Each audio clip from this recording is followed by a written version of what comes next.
I'm trying to get this umbrella out of the frame. There. But I'm not quite tall enough, you see? The struggle.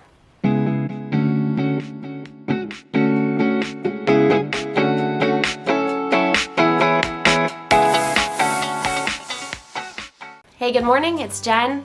I have a good bit to update you guys on because tomorrow I'm going to be flying out for my 2 CT myelograms and a blood patch. So let's do a quick update on my pre-op appointment, which was a few days ago. I'll tell you guys about some changes that we're making this time around for the travel and stuff with the babies and the dog, and I'll let you know how I've been coping with it and how I'm feeling about leaving babies and leaving dog and going for this whole procedure and everything that's coming up.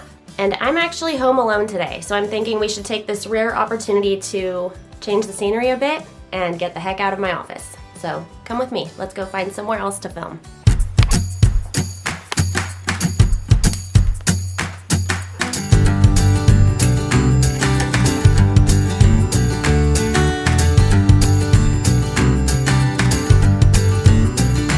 Think about sitting in here, sit on the playground.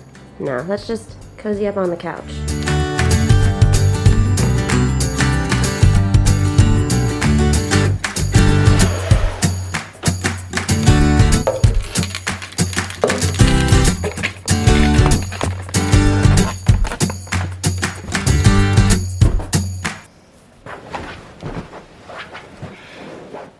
And one more light, we're good. I don't know why I feel the need to admit this to you, but like in my office, I'm totally used to there being studio lights all the time. It's literally all the time because even if I'm just doing computer work, the lights are still in the office. But out here in my living room, setting up studio lights, this suddenly feels really official. Obviously I have to light myself so you guys can see me in some sort of reasonable capacity, but it just feels weird. Come comfort me. Look at it. Terrifying. Let's start with a quick 1-minute summary of what is going on up until now. This trip is going to be my second set of procedures for my suspected CSF leak. My first procedure was a non-targeted blood patch 2 months ago. The blood patch worked really well for a few weeks and then it slowly tapered off, and that gave us some clues as to what might be going on here, but there's still a lot more to unpack. So for round 2, we're going for 2 CT myelograms and then a blood patch to seal those myelogram holes. The first procedure that we did 2 months ago, that blood patch, the hope was that I would have some relief from my symptoms. But this coming week, the goal is going to be to locate the leak rather than try to patch it. Long story short, what they will be doing is injecting dye into my lower spine, all the way in through the epidural space into the thecal sac where that CSF fluid actually is. And then they will tilt me so that the fluid goes up, kind of coats around my brain, and hopefully that dye will leak out and we will catch it on the CT scanner. On Tuesday, I will be doing my right side. On Wednesday, I will be doing my left side. And then Wednesday afternoon, I will be getting a lumbar blood patch. My pre-op appointment for these procedures was just a few days ago, and what's a little bit funny was this appointment was actually the post-op appointment for that first blood patch. I just kept it on the schedule and it became the pre-op for this. This was already explained in a previous video, but my CT myelograms were already booked. So the point of that appointment wasn't to make the decision, it was more so to answer any questions that I had and to ease any worries that came up in the month between when we first booked my myelogram and when we got to the point where we were a week out. To be honest, I didn't really have a ton of questions for my surgeon. My pre-op appointment for the blood patch was in May, and that would have been the more thorough pre-op appointment that I did for this set of myelograms and patching. It honestly felt so good feeling stable going into that appointment because the last thing you want going into a set of 3 procedures is to feel any doubts in your mind about whether or not you're even making the right choice. And really the only questions that I had were about nitty-gritty details about the procedure because at the last pre-op I was not considering a myelogram yet, whereas with this one, of course, I wanted to learn a little bit more about what was going to happen. The other big question that I had for my surgeon was which side should we be doing first, or do we need to talk about which side to do first?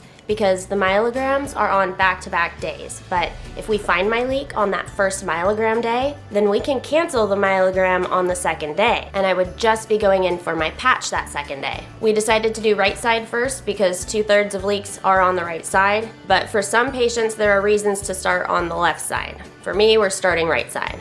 Now, as I mentioned before, we're leaving tomorrow. I do have to fly to the specialist, and previously I flew with my entire family. We left on a trip that was just over 2 weeks. It was me and my husband, our 2 toddler daughters, and my service dog, Buddy. This time we're doing it a little bit differently.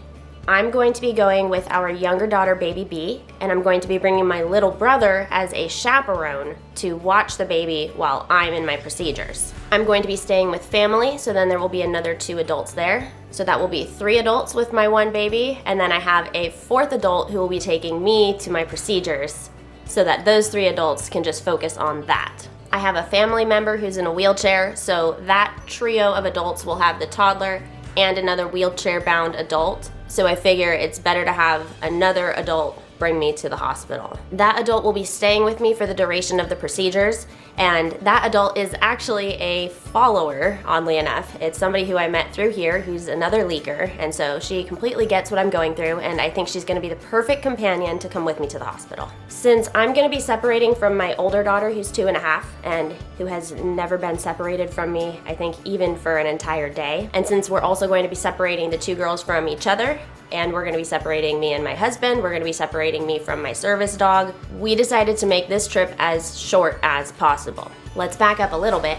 That previous procedure, the blood patch, the point was to try to help me feel better. We wanted that patch to happen and to stick, and so we left lots of time, like a week and a half after the blood patch happened, for me to stay there and just lay down and not go through the travel of coming back home. The last thing we wanted to do was go through all of the hassle of traveling down and getting my blood patch just to blow it by trying to come home too early when I'm, maybe still in too much pain or not moving around very well. It's just not worth the risk when you want that patch to stick. This one, of course, we still want my patch to stick, but the point is to locate the leak. So I know that another patching procedure is coming, or if it's a CSF-venous fistula, it might be a different procedure. But decently likely another patch will be in my future, and so if something happens with these myelogram holes, I would hate for that to be the case, but it will be okay.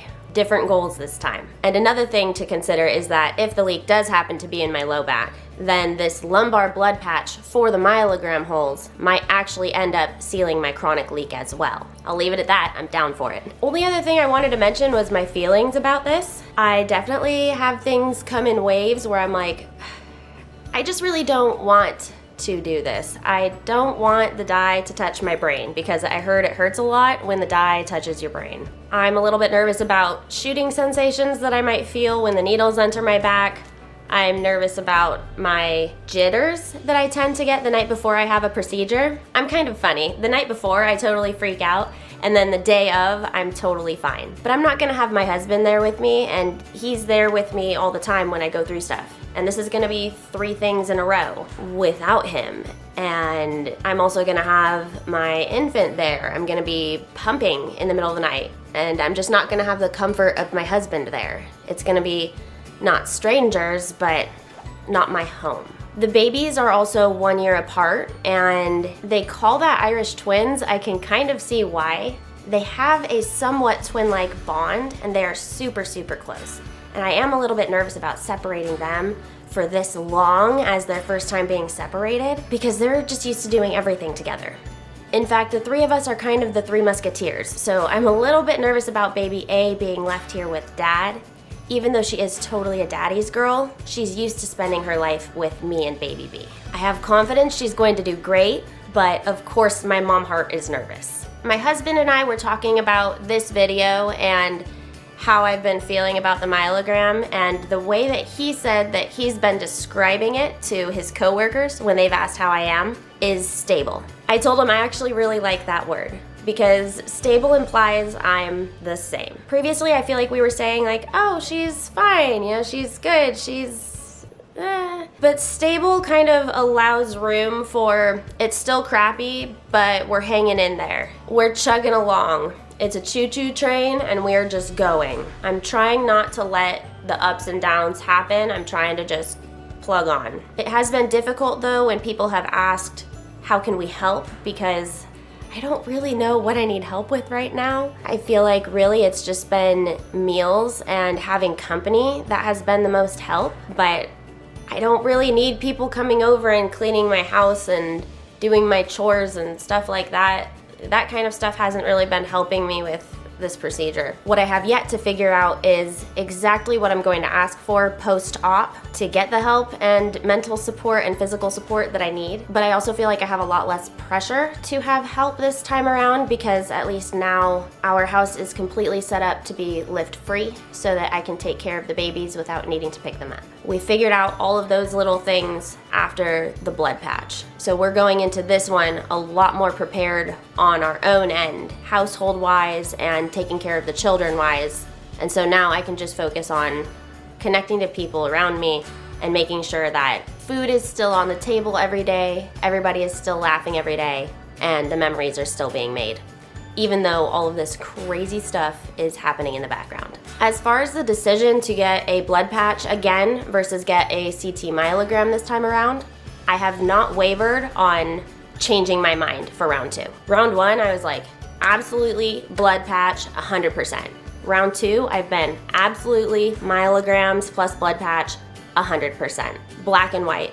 I'm really glad it's been that way. Exactly what spurred that change is in the CT myelogram choice video, so I will leave that there.